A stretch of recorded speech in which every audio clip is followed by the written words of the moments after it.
जी हाँ, ये तय हो गया कि राहुल गांधी रायबरेली से सांसद बने रहेंगे, वायनाड सीट छोड़ेंगे और वहां से प्रियंका गांधी लड़ेंगी उपचुनाव। यानी चुनावी राजनीति में हो रही है प्रियंका गांधी की एंट्री। लेकिन बीजेपी ने सवाल उठा दिए हैं परिवारवाद के। आज इसी पर करेंगे बात। आपके साथ मैं हूं समीर अब्बास, मेरे साथ रवि मिश्रा भी मौजूद हैं। 2024 के चुनाव में अच्छे प्रदर्शन के बाद कांग्रेस पार्टी ने अपनी रणनीति को और धार दी।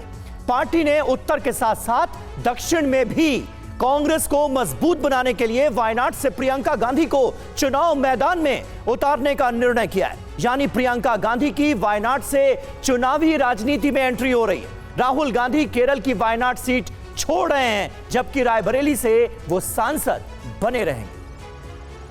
जी हां, लड़की हूं, लड़ सकती हूं का नारा बुलंद करने वाली प्रियंका गांधी ने 2019 में राजनीति में एंट्री की थी और तब से वो पार्टी का जनाधार बढ़ाने में जुटी हुई हैं। हिमाचल और कर्नाटक चुनाव में उनको प्रभारी बनाया गया था और उनकी मेहनत की वजह से कांग्रेस ने दोनों ही जगह सत्ता हासिल की। अब वो चुनावी राजनीति में आ रही हैं और इसके लिए देखिए वायनाड सीट का चयन किया गया। वायनाड से चुनाव लड़ने पर प्रियंका और राहुल ने क्या कहा, सबसे पहले वो सुनते हैं।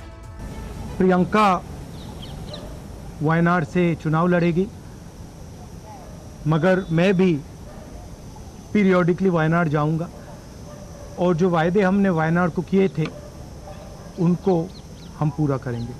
बहुत खुश हूँ मैं। I am very happy to be able to represent Wayanad and all I will say is that I won't let them feel his absence. और रायबरेली के साथ तो मेरा बहुत ही पुराना रिश्ता भी है और 20 सालों से मैंने काम किया है दोनों रायबरेली और अमेठी में, तो वो रिश्ता तो कहीं मतलब किसी भी तरह से टूट नहीं सकता। उसको कायम रखने के लिए हम दोनों हैं और भैया की मैं मदद रायबरेली में भी करूंगी और जैसे इन्होंने कहा हम दोनों रायबरेली में भी हम दोनों मौजूद होंगे और वायनाड में। तो देखिए, ये फैसला आखिरकार ले लिया गया है क्योंकि राहुल गांधी खुद ये कहते नजर आए थे कि उनके लिए बहुत मुश्किल है ये फैसला करना कि वो कौन सी सीट छोड़ें। लेकिन अब वायनाड से प्रियंका गांधी चुनावी मैदान में होंगी। तो प्रियंका गांधी क्यों, ये आपको बताते हैं। इसकी 5 बड़ी वजहें क्या हैं वो आप जान लीजिए।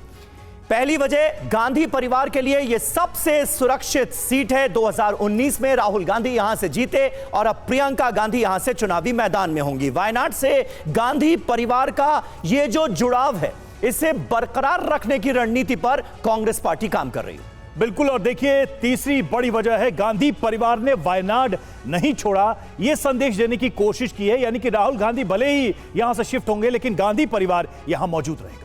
जी हां, उत्तर और दक्षिण तक गांधी परिवार का प्रतिनिधित्व हो रहा है, किया जा रहा है, यह मैसेज देने की भी कोशिश है रवि। और दक्षिण में पार्टी का किला मजबूत करने की रणनीति है। यानी कि दक्षिण में गांधी परिवार के एक सदस्य की मौजूदगी, वहां से एक प्रतिनिधित्व देने की कोशिश लगातार जारी रहेगी। तो यह संदेश सीधे सीधे देने की कोशिश है। और देखिए, वायनाड में प्रियंका गांधी की रणनीति क्या होगी, जरा इस पर भी हम गौर करते हैं। तो सबसे पहली जो रणनीति का हिस्सा है वो है साउथ पर नजर, दक्षिण पर नजर। केरल के साथ साथ दक्षिण में पार्टी मजबूत होगी, वहां प्रियंका की मौजूदगी ये अपने आप में उस रणनीति का संकेत है। और केरल चुनाव पर भी नजर है। 2026 के विधानसभा चुनाव को लेकर भी इस रणनीति को अपनाया गया है। जी हां, तो एक तीर से कई निशाने साधने की कोशिश साफ तौर पर नजर आती है। लड़की हूं, लड़ सकती हूं। यूपी चुनाव में यह नारा प्रियंका गांधी ने ही दिया था और अब महिला वोटर्स को पार्टी से जोड़ने की भी इसके जरिए कोशिश है।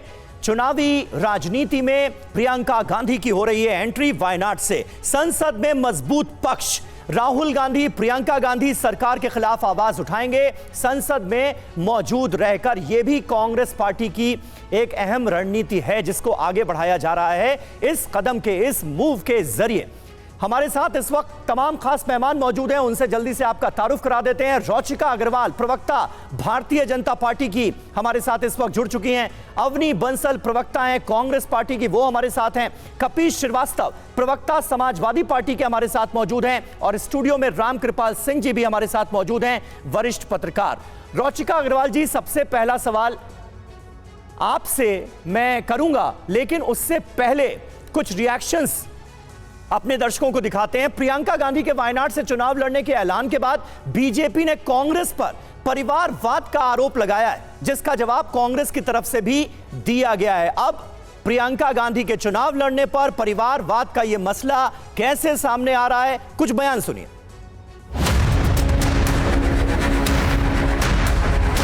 कांग्रेस कोई पार्टी नहीं, एक पारिवारिक कंपनी है, ये तो आज सिद्ध हो गया। माताजी राज्यसभा में होंगी, बेटा जी लोकसभा की एक सीट से होंगे और प्रियंका जी को लोकसभा की दूसरी सीट से, मतलब तीनों सदस्य सदन में होंगे।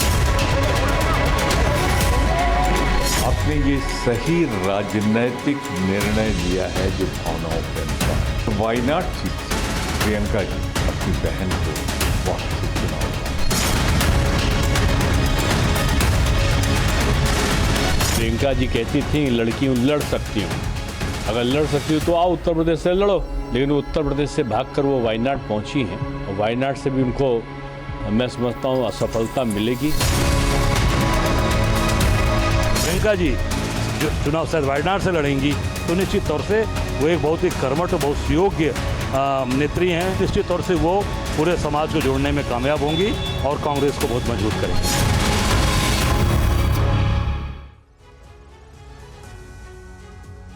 और देखिए हमारे साथ तमाम खास मेहमान मौजूद हैं। सबसे पहले जाना तो रुचिका अग्रवाल जी पर था क्योंकि वो प्रवक्ता भारतीय जनता पार्टी के हमारे साथ जुड़ी हुई हैं, लेकिन उनका जो फ्रेम है वो चला गया है फिलहाल। अवनी बंसल जी हमारे साथ मौजूद हैं, कांग्रेस पार्टी की प्रवक्ता। अवनी जी, पहला रिएक्शन अब आप ही से ले लेता हूं। 2019 में एक तरह से राजनीति में एंट्री और 2024 में चुनावी राजनीति में एंट्री प्रियंका गांधी की। प्रियंका गांधी को वायनाड से चुनाव लड़ाकर कांग्रेस पार्टी अपनी कौन सी स्ट्रैटेजी को सामने रखना चाह रही है, इससे कांग्रेस पार्टी को क्या फायदा होगा ये भी बताइए, और साथ ही साथ बीजेपी ने जो परिवारवाद के आरोप लगाए हैं उस पर भी एक रिएक्शन। मुझे ऐसा लगता है कि मैं बहुत खुश हूँ आज, क्योंकि मुझे ऐसा लगता है कि देश को आज एक दीदी मिल गई।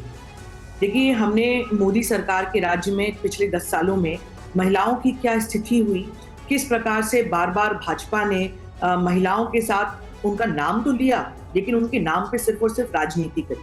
चाहे वो विमेन रेसलर बहन हो, चाहे वो हमने अलग अलग बिल्किस बानो का केस देखा, चाहे हमने देखा कि अलग अलग रेप केसेस में मोदी जी ने हमेशा ये कोशिश करी कि महिलाओं के मुद्दे पर उनको एक वोट बैंक तो समझा जाए, लेकिन जहां तक उनके पॉलिटिकल रिप्रेजेंटेशन की बात हो उस पर ना किया जाए। तो लोकसभा चुनाव में हमने देखा कि किस प्रकार से प्रियंका गांधी जो है वो एक बहुत मजबूत और सशक्त नेता के रूप में उभरी। वो जैसे कहते हैं बिहाइंड द कर्टन्स काफी उन्होंने लंबे समय तक पार्टी में काम किया है और ये बात हर व्यक्ति जानता है। तो ये कहना कि वो कोई नई है पार्टी में, ऐसा नहीं है। लेकिन जिस प्रकार से चाहे वो उनका मंगलसूत्र वाला स्टेटमेंट हो मोदी जी का या बाकी किसी और पे, बहुत सशक्त आवाज उभरी हैं प्रियंका गांधी इस देश के लिए, ना सिर्फ देश की महिलाओं के लिए, पूरे देश के लिए। लेकिन जितनी भी बहनें हैं जिनको लगता है कि हमारे साथ छल हुआ है, हमारे साथ कपट हुआ है, विमेन रिप्रेजेंटेशन बिल ला दिया लेकिन आपने उसका इम्प्लीमेंटेशन नहीं किया, तो आज पहले से ज्यादा अधिक हमें एक ऐसी आवाज की जरूरत है जो पूरे लोकसभा में महिलाओं के मुद्दों को बहुत। तो आपको लगता है कि प्रियंका गांधी की लोकसभा में मौजूदगी महिलाओं की आवाज को और मजबूत करेगी?